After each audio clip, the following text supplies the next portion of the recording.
Assalamualaikum warahmatullahi wabarakatuh. Pada pagi ini kita akan membahas mengenai masalah tentang isu yang berkembang di Indonesia cukup santer ya, cukup luar biasa, yaitu mengenai kehadiran para habaib di Indonesia. Nah, ini menjadi kontroversi yang berkepanjangan ya.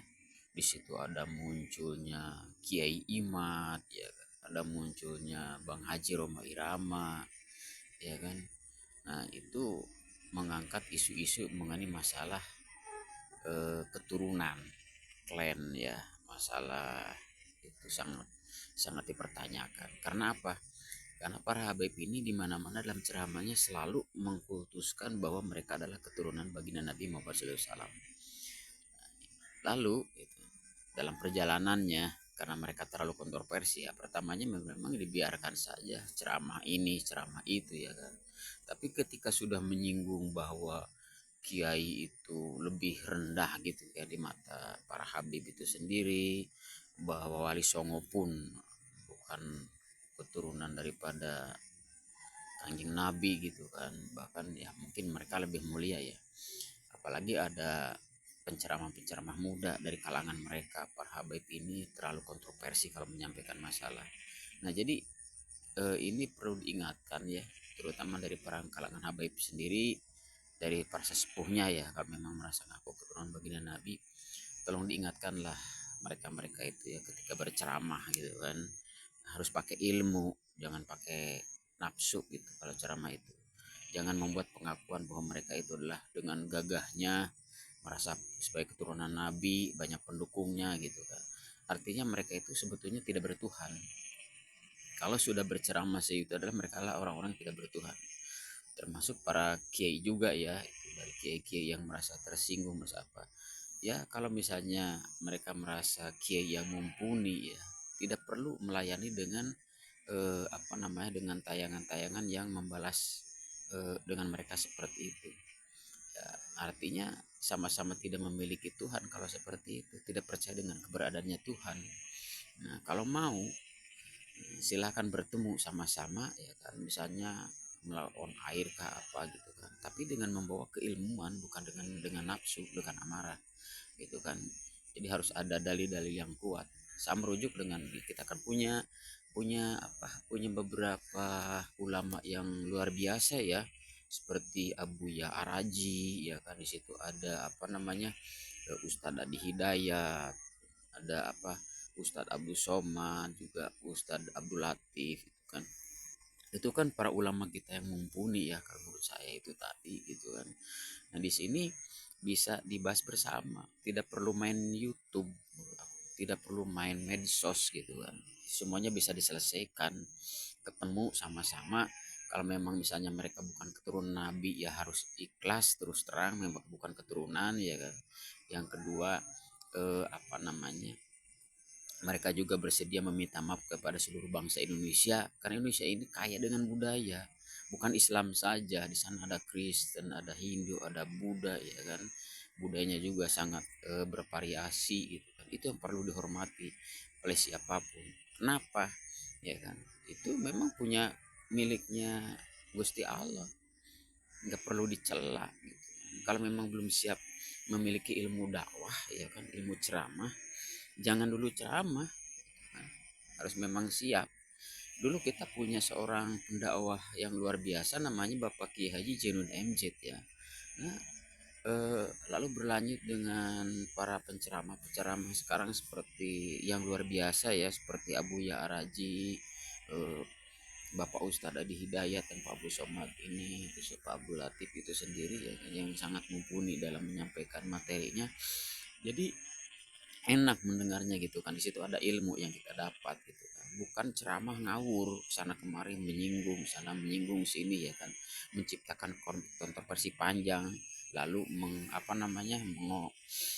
menghasut para jamaah-jamaahnya untuk ikut serta terjerumus ke sana gitu. Jadi ceramah ini ceramah orang-orang tidak bertuhan, sebetulnya tidak memiliki keyakinan adanya Tuhan. Jadi bahasa kasarnya tanda kutip. Tanda kutipnya apa? Ini sudah kemasuk pada ranah ateis. Jelas ateis, tapi memang pengakuannya Islam. bisa saja gitu kan. Ini menurut pandangan kita orang-orang bodoh ya di lapangan, kita orang-orang pendosa di lapangan seperti itu. Jadi kita juga sebagai orang-orang awam itu yang mau diikutin siapa gitu kan. Cuma karena kebetulan kita ada pegangan juga sih bahwa kalau misalnya para ulama ini sudah tidak bisa dipegang, ya sudah kita lari kepada Al-Quran dan Sunnah. Seperti itu. Yang menurut pandangan kita orang-orang bodoh ya. Nah makanya kalau sudah seperti ini nanti akar masalahnya akan berkembang menjadi sebuah adu domba. Yang diadu bukan ulamanya tapi jamaahnya yang berbahaya. Jamaahnya orang Indonesia, saudara dengan saudara bisa tempur, karena seperti itu. Ini harus mawas diri kalau mau ceramah di medsos itu kan. Harus berceramah di depan jamaah gitu kan. Ini mencela orang, mencela sini gitu kan, dengan pengakuan-pengakuan yang pengkutusan yang luar biasa, saya inilah cucunya Nabi Muhammad SAW umpamanya gitu kan. Jadi hal-hal seperti ini seolah-olah kita harus apa gitu kan. Nah, ini sangat sangat sangat beda gitu dengan ajaran baginda Nabi Rasulullah Shallallahu Alaihi Wasallam di daerah Arab yang begitu tandus keras ya waktu saat itu, orangnya gila, perampokan, pembunuhan gitu kan yang luar biasa. Hadirnya Nabi Muhammad ya dengan kelembutan yang luar biasa, tunduk kota Mekah itu, tunduk Madinah itu. Bisa dicontoh nggak baginda Nabi seperti itu ya kan, melindungi orang-orang Yahudi, melindungi orang-orang Nasrani, itu baginda Nabi Muhammad. Dicela, dicaci maki, dilempar, diludahi, beliau tidak marah ya kan. Karena apa jawaban beliau kepada sahabatnya ya. Karena memang mereka tidak tahu bahwa saya ini Rasulullah, itu baginda Nabi. Nah ini barunya cucu sudah ngaku-ngaku gitu kan. Rasulullah saja hanya tersenyum ketika dihina orang gitu kan. Coba kalau dicontoh seperti itu. Nah, kalau Nabi Muhammad itu waktu itu dengan tidak dakwahnya seperti itu, Islam tidak bakal diakui.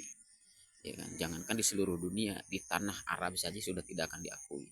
Tapi namanya baginda Nabi ini uswatun hasanah ya, sebagai suri toladan. Beliau buktikan bahwa beliau adalah utusan Allah gitu ya.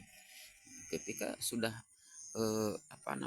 sudah mereka mengetahui akhlak baginda Nabi, ya berbondong-bondong seluruh umat manusia itu banyak ikut masuk agama Islam, karena itu ajaran disampaikan baginda Nabi, ajaran dari Allah Subhanahu wa taala seperti itu. Ini pengen dipercaya orang kok marah-marah, menghina orang, mencela orang ya kan, ceramahnya ngawur, bukan hanya habaib aja ini sebetulnya kalau saya perhatikan. Ini para kiai yang sudah punya panggung pun sama seperti itu.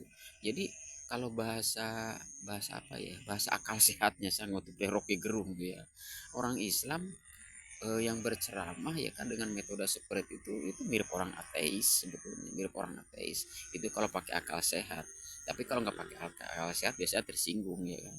Makanya Rocky Gerung ini sebetulnya kalau nggak paham dengan tipikal Rocky Gerung ya, ya memang susah ya gitu kan. Memang akal sehatnya seperti itu. Jadi ingat, kita terjebak dalam lingkaran ateis ya kan? Hati-hati itu. Makanya kalau ceramah itu harus pakai ilmu, nggak asal bisa tahu ngerti agama langsung ceramah keluar ke sana si ini si anu ini si anu itu, nggak bisa. Nah episode pada hari ini mungkin itu saja dari saya tentang masalah habaib yang ada di Indonesia dan juga para kiai yang ada di Indonesia ya kan. Jadi seperti itu, mungkin nanti episode berikutnya akan kita sampaikan juga mengenai masalah nih yang viral lagi juga yang sangat mengguncang Indonesia nih, Rocky Gerung, mungkin pada episode berikutnya ya. Oke, terima kasih, salam sehat semuanya.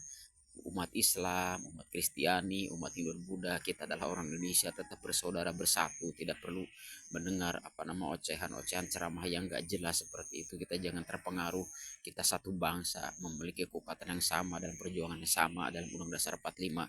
Salam sehat Indonesia, tetap bersatu, jangan terpecah belah. Bersatu kita teguh, bercerita lunu. Merdeka. Assalamualaikum warahmatullahi wabarakatuh.